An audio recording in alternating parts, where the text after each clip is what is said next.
Hello, guys. This is Jack, and today we're going to be doing my Best Picture Oscar nominations predictions post Cannes. Yeah, it's definitely time to do this. I'm going to do something a little bit different here and just kind of like show you what my top 10 picks for Best Picture right now, since Cannes is over. I think we're at a perfect time where we need to kind of like talk about some of the big picks that happened just the past couple weeks ago with Cannes. So we're just going to go straight into it. Starting at number one, I have The Black Ball right here. It has a perfect 4.1 letterboxed average right now, and just a lot of people are messing with it, man. I've heard so many good things about this film. Basically, this film is basically about three timelines in Spain: 32, 37, and then 2017, with interconnected lives of three young queer men. And from what I've been hearing, it's basically kind of like a hodgepodge between early 90s Miramax drama, spectacle, epic, and then also just going deeper into like the queer themes of just what life is right now. I've heard so many good things about this. Like everyone that I follow on Letterboxd, on YouTube, all of these people are saying that this is like easily one of the best films of the year.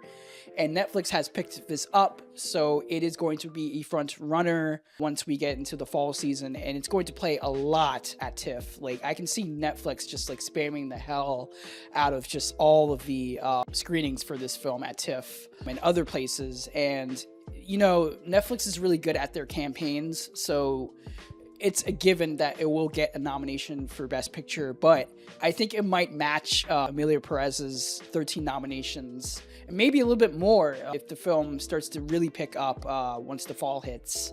But yeah, that's why I have this at number one right now. And then at number two is pretty obvious here. I have The Odyssey. It's the only big spectacle film that's going to be nominated for an Oscar if it does actually happen. If it doesn't feel like, Tenet from a couple years ago. But I think this film is completely safe for all the techs, especially also Best Director. I think Christopher Nolan will get the nomination again. Might win if, the film is really good and like the competition starts to like slow off a little bit. Maybe some other directors like the Javis or Inarritu just doesn't like pan out in the end. But I think with The Odyssey, it just really depends on whether or not this film isn't just like Tenet, where it's basically just like a big spectacle movie, but it's too complicated to the point where it just starts to lose all of the audience that it's trying to pull. But I think The Odyssey will kind of like play out just like Inception or The Dark Knight, or even for a latter sense, Interstellar, even though that film didn't get nominated for Best Picture, but it does now have a high critical praise over time. And I think The Odyssey will have a great showing at the Oscars upon the upcoming fall season. I think, again, the only downside is just, is this going to be like Tenet, or is it going to be like Oppenheimer or Inception? So we'll figure that out in July next month. Next up at number three, I have Project Hail Mary. This is completely safe from the last time we talked about Project Hail Mary. This film has a really good shot of just staying in the race for the entire year. People have been still talking about this film past its theatrical release. It's starting to get a lot of praise more and more now since people have seen it. And it's just one of those things where it really depends on whether or not if the Academy is just really attentive to sci-fi films of this prestige, I should say. It is very crowd pleasing. It's very wholesome. It's hope core to its core. And I think it's one of those films where it'll just touch everybody. The only downside for me, what I'm thinking about is this just one of those things where it's just like, okay, yeah, it gets pretty much everything, but it loses out for Best Picture or Best Director? I highly doubt that, but I don't really see any type of like evidence behind that right now. But right now, it's pretty safe. It's staying here at number three. It's not going anywhere. We can move on to the next movie over here. So coming at number 4, I have Fjord. This is the new Christian Mungu film, Romanian filmmaker, and he's one of my favorite filmmakers currently. I've seen a bunch of his films, and this new one over here is basically about a family who is assimilating in Norway, and something happens where the children are taken away by protective services, and the whole film is basically about the tug and pull of the progressive Norway sensibilities and the conservative Romanian Christian upbringing that these families live in the community. And I've been hearing some really crazy things about like the whole entire film and like how it's played out. It's going to cause a lot of like controversy with a lot of people on the film subreddits and other places, and I'm excited to talk about this film when it comes out because this is my type of jam. But yeah, like I don't know if this film will survive upon release, but who knows? Neon has it. It won the Palme d'Or. They're going to do a great campaign for this film. Sebastian Stan and Renai Rensva are pretty much safe for the acting nominations. We'll see. I'm excited to check this film out. So coming up at number 5, I have Digger, which is the new Inarritu film.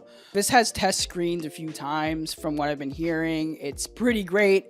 It's kind of like a return to form with Inarritu, who his last film was Bardo, which I loved that film. A lot of people didn't really enjoy it, but I think it was kind of like his own kind of like telling of like what Mexico is right now. But I think Digger with this new film, it's basically following a guy who is trying to save humanity from a disaster, and Tom Cruise is playing the role. He's caked up in makeup. From like the trailer, you don't really see his entire like figure, but there is a leaked trailer from a couple weeks ago from like the IMAX screenings of what was it, Top Gun, the 2 Top Gun movies, and he looks really, really cool. He's hamming up.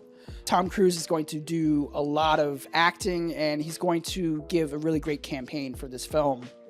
So I'm, all in for Digger. I think Inarritu, once again, will deliver some great shit. I don't know if this film might get the Best Picture nomination. Just really depends on if it's like Birdman and The Revenant, high praise, or if it's just like Bardo, where it just like crashes and burns a little bit, but might get some techs, because Bardo got the Best Cinematography nomination from a couple years ago. And from what I've been looking at from like the stills and like the little snippets of the trailer, it's going to get like a lot of good praise with the technical aspects. So I don't know. We'll see. That's my number 5. And then coming at number 6, I have Wild Horse 9. This is the new Martin McDonagh film. It is technically premiering at Venice from what I've been hearing, and it might do a really good campaign at TIFF and other places. And it's a McDonagh movie. What do you expect? He's been doing so much good shit, and the last film he did, The Banshees of Inisherin, quite possibly almost won an award for Colin Farrell for Best Actor, if and only if Brendan Fraser wasn't available or existent in the race. But I think now is a perfect time for McDonagh to finally get his award for either Best Director or Best Screenplay. But it really depends on like what the movie is. It could be just like kind of like Seven Psychopaths or In Bruges, where it's fun, it's really fantastic, but it's just one of those things where the Oscars don't really buy into it. But I highly doubt that, because Martin McDonagh has been doing so much good work, and he is Academy catnip. So that's my number 6 for this category over here. Next up, I have Dune Part 3 at number 7. Honestly, I think this film will survive the Best Picture nomination. I'm still not sure about the Best Director nomination, but this is the final chance to have Denis Villeneuve, for having him nominated for Best Director. He has missed, and it's really frustrating and fucked up, but I think it's his time, and I know people are putting this as like the Return of the King type of feeling with this film, and I don't know, I just don't know, but we'll see. It just really depends on whether or not this film is successful, which it will be, because the last film did pretty damn well. So that's my number 7. Now, this next film over here at number 8, Cry to Heaven by Tom Ford. The thing is that I'm not completely sure if this film is coming out this year. There's been rumors that it might premiere at Venice, but I just read an article today that doesn't mention anything about Cry to Heaven, nor anything to do with Bucking Fastard or other films like Jack of Spades, which could also be a part of the season. But anyways, I think Cry to Heaven, it just really depends if it premieres at Venice and if this film actually, you know, is well done. Tom Ford has been nominated before for some stuff, especially A Single Man, which was his debut, and it was fucking fantastic. And my favorite film from him, Nocturnal Animals, which got, what's his name, Michael Shannon, the nomination for Best Supporting Actor, even though I think Aaron Taylor Johnson was pretty close for that nomination because he won the Golden Globe that season. But yeah, like, this is really interesting, like the whole entire plot of following a bunch of people who are a part of like the opera community, and there's a couple singers who were castrated back then and have grown up to be, you know, the best opera singers in the game. You have Nicholas Hoult, Aaron Taylor Johnson, Adele in her like acting debut, like insane, totally insane. Like the whole cast is just banger after banger after banger after banger, and I'm just excited. I hope it comes out this year. I will be seated. So this next film over here at number 9, I have Obsession. I am going to be a part of the Obsession gang as far as like predicting this film for Best Picture in terms of its nominations. They got me. They just fucking got me. Honestly, like, the whole criticisms behind this film, as far as this being an Oscar contender, really depends on whether or not you like the movie or not. And also if you're young, because I feel like this film is going to hit a mark for a lot of young people in the Academy, especially the people who were really happy about Sinners and Get Out and Weapons and The Substance, those types of films. A lot of them were horror films of the moment, films that had a lot of talk throughout the season, and a lot of them that had high praise, and Obsession is one of those films. It has a 4.1 average on Letterboxd. Like, that's great. That's like fantastic. A lot of films need that in order to kind of like be in the conversation for the entire season. It's not really like a big factor, but it's needed because of the way the internet talks and moves. Personally, for me, like, I'm really happy that this film is finally getting some love. I've heard some things about it way before last year when it premiered at TIFF, when people were just like, yeah, like, this was fantastic. I'm glad this film is made under a budget of like $700,000. Like, insane. Apparently, this whole kind of like thing is going to be a part of the Oscar campaign for Focus Features, as you can kind of like see from here. But yeah, no, seriously, I think going back to this, this is going to be Focus's big feature for the Oscars, their campaign. They're going to put a lot of money on Indy Navarrete for Best Actress or Best Supporting Actress. I'm not sure. I don't know what they're going to do with that. If she's supporting, she's pretty safe, especially since she is young. There's been a lot of young nominees over the past couple of years. You had Mikey Madison, who won for Anora, which was the big contender and big frontrunner for Best Picture. You had Cody Smith McPhee for The Power of the Dog. He was nominated. He was pretty close to getting the Oscar win. And that film, The Power of the Dog, was pretty close to winning Best Picture. That film kind of like fell off when it got deeper and deeper into the race. And there's some other nominations that I can probably like think about from like the top of my head, who are nominees that are like about like 25 years old in age range. So it's easy. It's super easy for her to get in. It's just that, is she in the win contention for best supporting actress or best actress? I'm not sure about that. And again, it just goes back to whether or not the older generation is going to vibe with this film. We'll have to see once we get deeper and deeper into the race this fall. But I'm pretty confident in this film right now. We'll see when we, circle back in like September, October, where this film lands. But that's my reasoning for Obsession. What's yours? We'll move on from here. And finally, at number 10, I'm going to do it. I have an Oscar villain for this season, and I'm going to go for The Social Reckoning by Aaron Sorkin, directed, written by Aaron Sorkin. Listen, man, I understand like this film is probably not going to, do well as far as like conversation goes. It's unwarranted that this film deserves any conversation as far as like what the film is about. We've kind of like progressed past idolizing technocrats, just figures in the tech world who are trying to change some stuff for good. But I think this film, for me personally, it is definitely needed, especially in a time where everything's fragmented. A lot of people are unaware of what Facebook is doing as far as harming children, harming other marginalized communities, and the world. And I think Social Reckoning, this film over here, where it basically follows some of the events that happened around, I think, the early 2010s after just Facebook was like popping off, the Cambridge Analytica scandal.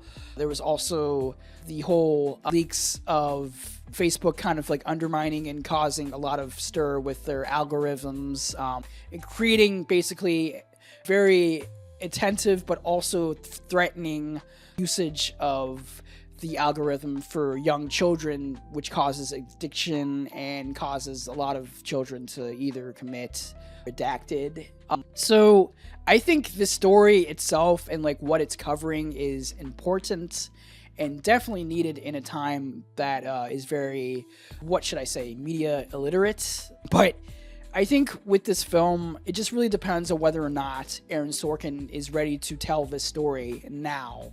Because from what I've been hearing from like the test kind of production notes and just stuff around it, it seems like it's just going to be the same old of Aaron Sorkin and his style of like filmmaking, especially since his last film, Being the Ricardos, was kind of like a flop. It did get the acting nominations for those two actors, but I do think this film kind of feels a little bit sauceless without David Fincher, without Trent Reznor and Atticus Ross scoring. It does have the cinematographer from the first movie, but Aaron Sorkin is directing it and writing it, and usually his style of direction is very TV movie. From what I've been seeing with the trailer and, the meme of Mikey Madison saying something about a hunch with Facebook, but her words are garbled. Listen, before I go on, I want to make something clear. Okay. I have a hunch you're not a fan of Facebook, but I am. So I don't know. I really don't know what's going to happen with this film. It could be, one of those Oscar villains that is inescapable and you just have to like face the fear of this film being nominated for Best Picture. But I'm ready for it. I gotta be the one who is prepared for this if this ever happens, but I gotta be like in front of the curve instead of being behind it. But that's my, reckoning of this film. Let's kind of like move on to like the lower bottom tier of my list here. Next up at number 11, I have All of a Sudden by Hamaguchi. His last film, which was fantastic, by the way, wasn't even nominated or, kind of like in contention for the Oscars. Evil Does Not Exist. I fucking love that movie, but he was nominated for Best Director and Best Picture for Drive My Car, which was fantastic, by the way. And it was one of those films where it was just a surprise for it to be even nominated in, the Oscars. And His new film, all of a sudden, is a 3-hour epic about two people who are coming together to talk about their lives, how capitalism is moving past its inflection point, and just other stuff around it. And I've heard so many good things about this film from the people I follow who were at Cannes. And I think one of these kind of like deals just really depends on whether or not the film really like picks up towards the end of the year. Neon has this, and they will do a good campaign. And I think Virginie Efria, sorry for the pronunciation, I will get it correct, and Tao Akamoto are both in contention for their respective acting categories. I've heard Tao Akamoto has a better chance of getting the nomination from what I've heard, but yeah, man, like I'm just really excited to see this film. I don't know if it will repeat the same kind of like formula like Drive My Car from a couple years ago, but if it does, then I'll be extremely happy and just like live it in a good, positive way. But we move on to the next film over here at number 12. Coming at number 12, I have Fatherland. This is the new Paweł Pawłowski film. He was nominated before for Cold War, and I honestly think this might have a solid chance of getting the nomination because of Sandra Hüller, who is having a great year. She's in Digger, she's in Project Hail Mary. She's also in another film called Rose, if I remember correctly. And she has a really good shot of getting the nomination for Best Actress for this film. So I'm putting all my stocks in this film, at least trying to nab the 10th slot for Best Picture, but who knows? We don't know if it will hit harder upon the fall festival season. But usually Powell's films are very low-key, short, and like quick. His films are like under like 90 minutes. This one's like 82 minutes. So it'll get like pretty much everything it needs to say in a matter of like 82 minutes. And it really depends on whether or not people will vibe with that like fast, pacing of the film. But even then, like I'm just excited to see what Powell is cooking here. So next up at number 11, I have the untitled Jesse Eisenberg musical, or from a lot of people who are working on this film or have kind of like seen the film from like the test screenings. It's called No One Cares, which is a really interesting kind of title. But this is like his follow-up to A Real Pain, which got a lot of nominations and gave the win for Kieran Culkin for Best Supporting Actor. I'm really excited to see what Jesse Eisenberg is cooking up next. It seems like this is basically a semi-musical about a shy woman who is trying to become a actor in a small community theater production. And Julianne Moore is the main actress in this film, the character who's trying to sing. Paul Giamatti is also in this film and has been noted for a Best Supporting Actor win for this role.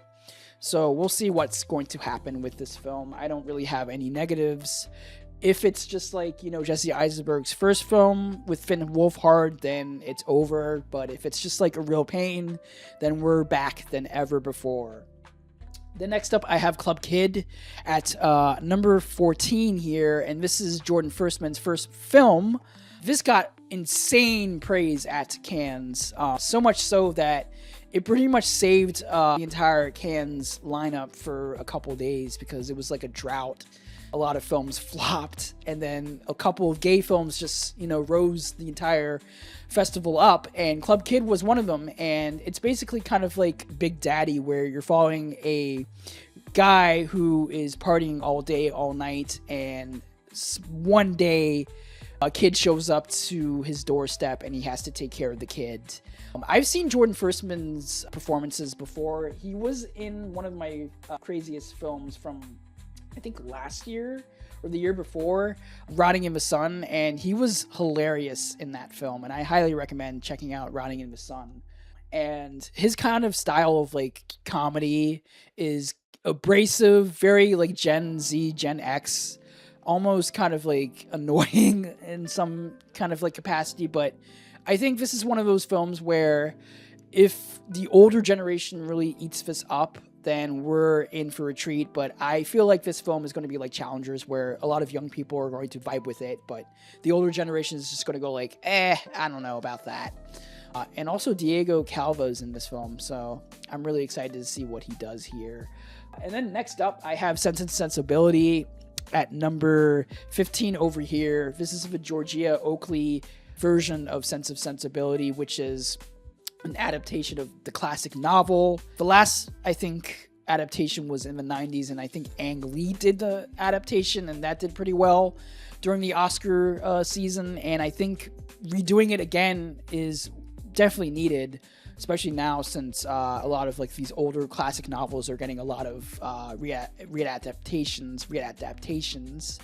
And Daisy Edgar Jones is in this film. I don't know what's going on with it, but a lot of people in my community is predicting this film, so I'm going to take some grain of salt, but also try to keep an eye out for it. And then next up, at number 16 over here, I have Prime Time, which is the Lance Oppenheim narrative debut. I say this because he's been doing a lot of like documentaries.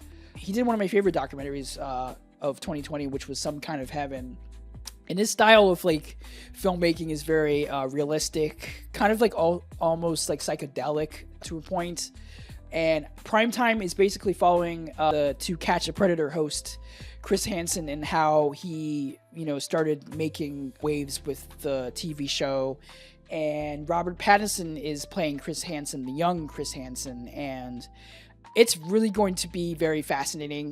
There was a documentary last year, Predators, which dealt with the whole entire catching a predator community, especially now since the show is off the air, and like the repercussions behind the show and like how it damaged a lot of people's lives, and also just like how YouTube has kind of like brought back that type of format to the mainstream. And Robert Pattinson, he is overdue for an Oscar nomination, and this seems like this might be the one. I'm not sure yet, but I'm going to place some bets here. Next up, I have A Place in Hell by Chloe Damont. This director, I've been really kind of like vibing. Her last film, Fair Play, was fucking fantastic and was like a throwback to like the Paul Verhoeven days of like erotic filmmaking. And this new film over here, A Place in Hell, is kind of like a continuation of like that aesthetic from what I've been hearing, where you're basically following a criminal defense attorney who is representing a lot of high-profile cases, sexual assault cases from what I've been hearing, and there's like a battle between the young and the old. Michelle Williams is playing the older generation, while Daisy Edgar Jones is playing the young generation. And I can just like visualize it from like Chloe Damont's kind of aesthetic, her very abrasive but also kind of darkly comedic aesthetic. It's kind of like Succession to a greater extent, if I'm kind of like comparing her style of like filmmaking to like that show. So I'm really excited to see what she does here. And then next up, I have Jack of Spades at number 18 over here. Joel Coen, his new film over here. Josh O'Connor's in it. It's a gothic mystery set in Scotland, 1800s. Don't know too much about it, but it has Josh O'Connor and Frances McDormand, and we'll see. Joel Coen did Macbeth from a couple years ago, so he was pretty safe for whatever he's doing compared to his other brother, who is doing a lot of campy lesbian comedies. So I don't know. We'll see over here what will happen. It's not premiering at Venice from what I've been hearing, so I don't know what it's going to do or when it's going to be released. But I think Focus Features is probably going to take it, or maybe A24. I'm not sure. We'll see what will happen with this film. Now, these next two films over here at number 19 and 20 are debatable, especially with this film over here, Behemoth, which is the new Tony Gilroy film with Pedro Pascal. It's been getting mixed to positive kind of reception from like the test screenings of what I've been reading. It's basically following a musician who is working in a Hollywood conducting space, and he is going through a lot of trouble with his relationships between different women in his life. And it's just a whole thing where you're seeing a lot of stuff happening between all of these characters from what I've been hearing.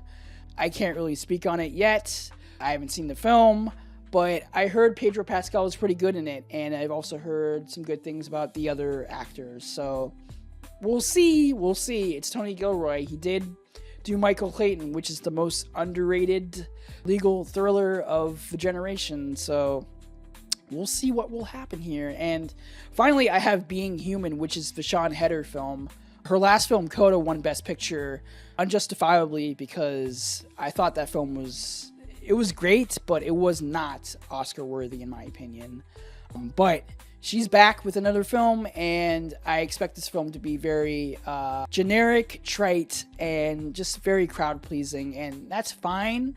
But I think nowadays we need something more with a lot of these films, and sure, the subject matter is really interesting. You're following a bunch of disabled people in San Francisco who take over a federal building for like 28 days in a sit-in. It's a really interesting kind of story to tell, but it just really depends on like how the story is being told. And I think Sian Heder is just very generic as a director, so we'll see. I don't know. But yeah, I mean, that's basically it. Thank you guys for, watching this video through and through.